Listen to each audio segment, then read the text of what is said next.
In these slides, we will be discussing wheat-based cropping systems in the inland Pacific Northwest.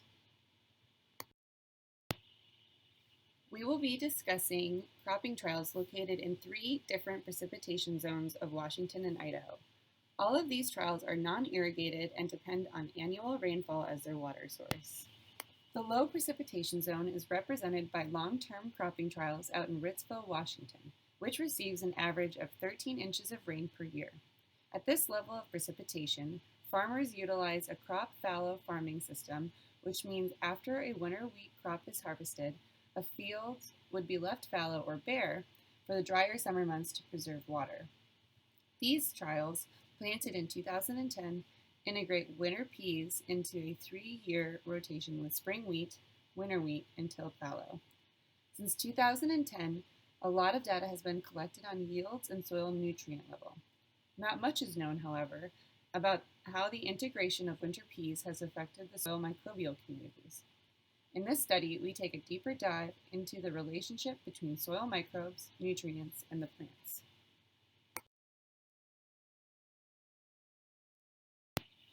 So why do we care about the effects of winter peas on microbial communities? Well, it has been repeatedly documented that incorporating legumes or peas can lead to an increase in plant available nitrogen in the soil. This is done by the presence of nitrogen-fixing bacteria, or rhizobia. These rhizobia are able to convert nitrogen gas, N2, into a more reactive and biologically available form. Legumes are also a host for other types of soil microbes, including arbuscular mycorrhizal fungi, or AMF. These guys are important because they attach to or colonize plant roots, then travel out into the soil, collect nutrients like phosphorus that were previously unavailable to the plant, and deliver them back to the plant roots. They can also act as a filter for elements that would be harmful to the plant, like an excess of sodium. These are just a few examples of how soil microbes can work in tandem with crops and soils to make a healthier, higher yielding plant. In order to identify soil microbes, we use phospholipid fatty acid analysis, or PLFA. Phospholipids are found in cell walls of soil microbes. It is made up of a phosphate head and lipid chain tail, which is the part circled on the screen. It is the tail structure that we use to distinguish different groups of soil microbes. Each type of microbe has a unique lipid structure, which is called a biomarker. This analysis groups microbes in the soil into families based on unique structure or biomarker. The ones we focus on are gram-positive and negative bacteria, actinomyces, AMF, and other fungi. If you want to know more about the function of each microbe family, please feel free to pause the video. Our preliminary results first verified our hypothesis that soil depth has a greater impact on soil microbial community structure than crop rotation treatments. Looking at the graph on the left, we see that there is a higher total microbial activity in the first 5 centimeters of soil than that found in the 5 to 10 centimeter depth. In this graph, we can also see that there is a higher variability between cropping treatments in the first 5 centimeters. This is important because it tells us that how we treat our topsoil can have a large impact on the habitat beneath our feet. The graph on the right shows a strong correlation between AMF and pH. AMF population increases as pH increases towards neutral. Since we want to encourage this increase, this acts as an incentive to avoid soil acidifying actions like over-fertilizing. You will also notice that the range of pH in the 0 to 5 centimeter depth is between 5 and 5.75.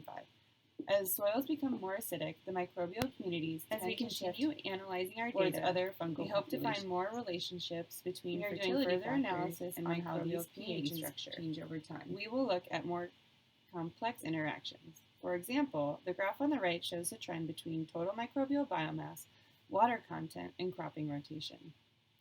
The winter pea, winter wheat rotation following tilled fallow contains the lowest levels of water and microbes.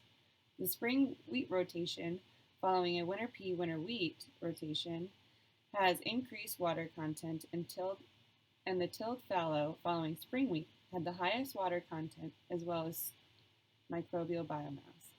We think this is due to the field's history, which would have an increased abundance of microbes that are more suited to spring wheat root systems.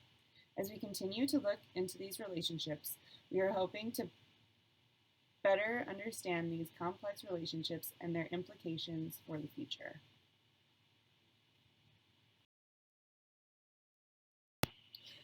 Thank you, Cassie. Now transitioning east, let's look at what's going on in the St. John and Genesee plots. As we introduce winter pea and cover crops into our alternative crop rotations here on the Palouse, we have several research questions we are addressing. The first is, how do the alternative crop rotations impact soil health? How is the soil microbial community impacted by changes in the crop rotation and fluxes in soil health? And finally, is the Haney test well suited as a fertility guide within the inland Pacific Northwest? To fully understand any changes in soil health, we need to look at a wide variety of physical, chemical, and biological soil health indicators. While we won't discuss all of these indicators, we will hit on some of the more interesting findings. We will start with pH, which is one of our most important soil health indicators sensitive to management. We can see an overall decline in pH in St. John, while we see a little higher results in 2019 in Genesee.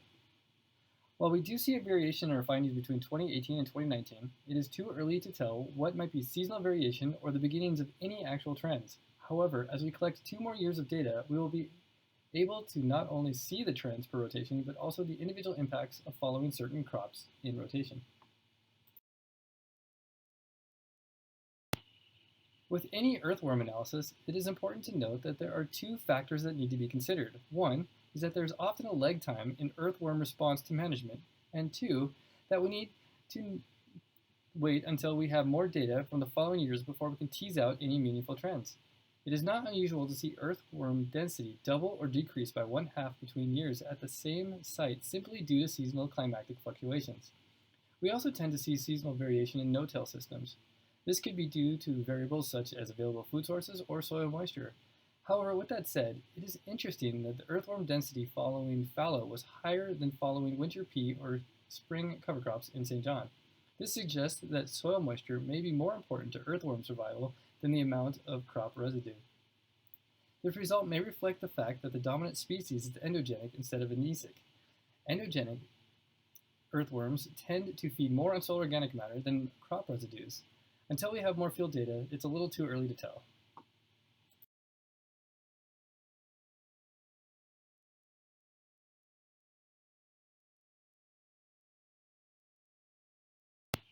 Soil organic matter changes slowly, and we are hoping to see increases in soil organic matter from our cover crop rotation and even in our lower residue crops such as winter peas.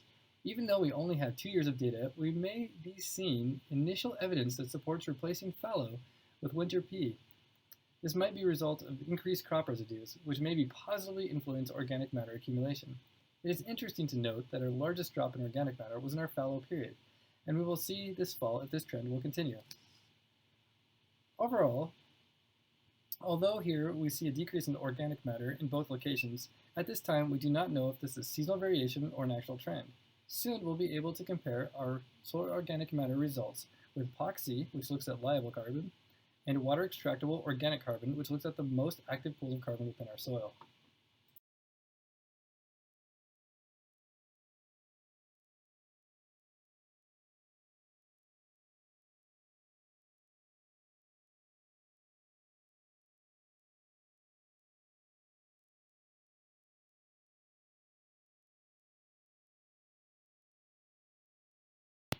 The Solvita CO2 burst, or 24-hour soil respiration, is a good proxy measurement of microbial activity by detecting how much CO2 is respired by the soil microbes after the soil has been re-wetted.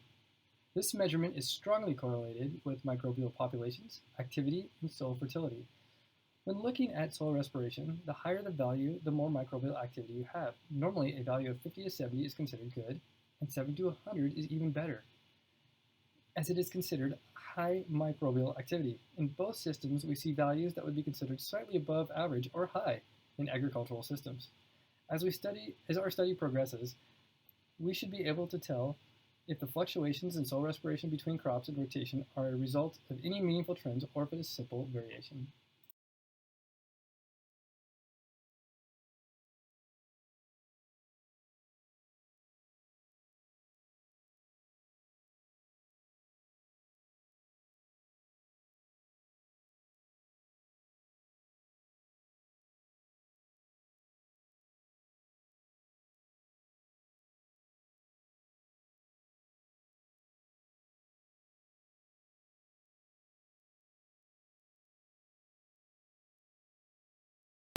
The Haney Soil Health Calculation Score is calculated by using the 24-hour Solvita CO2 soil respiration test divided by the carbon-nitrogen ratio plus soil organic matter and organic nitrogen, with scores ranging from 0 to 30.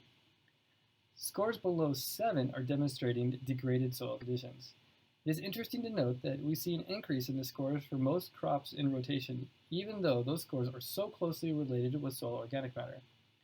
It will be interesting to see how the Haney soil health calculation will change over the next few years.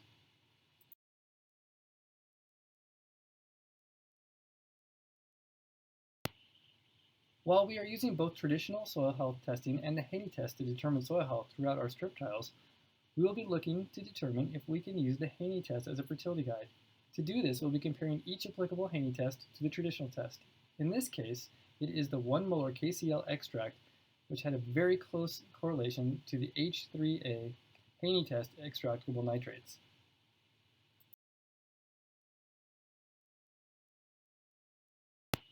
This year, we will continue our field sampling for soil health variables and continue working through our lab analysis of our 2019 field samples.